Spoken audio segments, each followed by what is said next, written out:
盲盒郊遊團，我搶到4張拉闊嘅飛，約埋啲 friend，但係冇同佢哋講今日要去邊度。Hello， 歡迎參加第一屆同埋最後一屆嘅盲盒郊遊團。好期待啊！點啊？大澳。有冇路？我冇諗住有冇 Facebook 嗰啲有附近。係咪帶咗身份證？帶咗身份證。嗱，首先旅行團咧係要交導遊費嘅，唔該導遊費100蚊先。導遊費100蚊先，放水先。啊，即係益咗你啊！嗱，呢個導遊費咧係唔包食啦，唔包車嘅。好，第一站我哋去廁所先。第一站導遊帶你哋廁所 go。我哋啱啱食完嘢啦，依家咧佢哋全部去晒 toilet 啦，勁驚一間咧係冇 toilet 去啦，係咁恐嚇佢哋喎。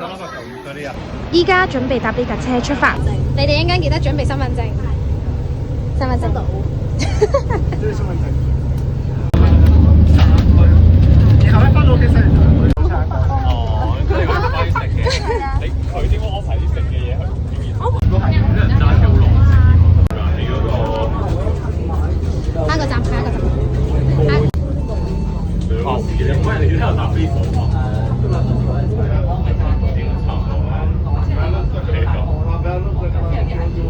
哇！好啦，我哋嚟到。喂，冇錯，啱先我哋去。你哋估到嚟呢度做咩未啊？演唱會啊！你估下？演唱會。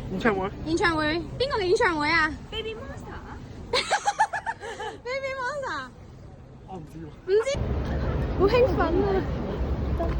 好興奮啊！你睇下，究竟我哋去緊邊啊？哇！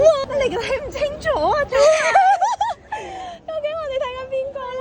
我哋排緊啲咩啊？佢哋哇！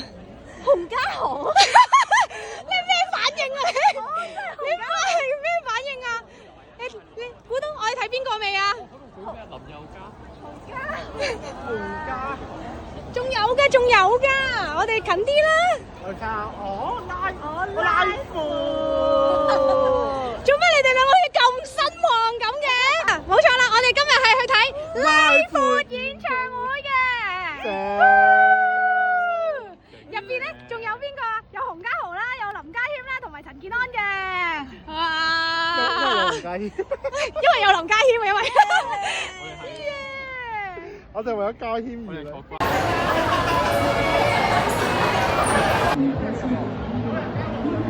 你哋開唔開心啊？好開心，非常開心。你哋啱啱唔係咁嘅喎，你哋。我哋而家冷靜咗落嚟，開心啦，係咪先？多謝你啊！多謝你啊！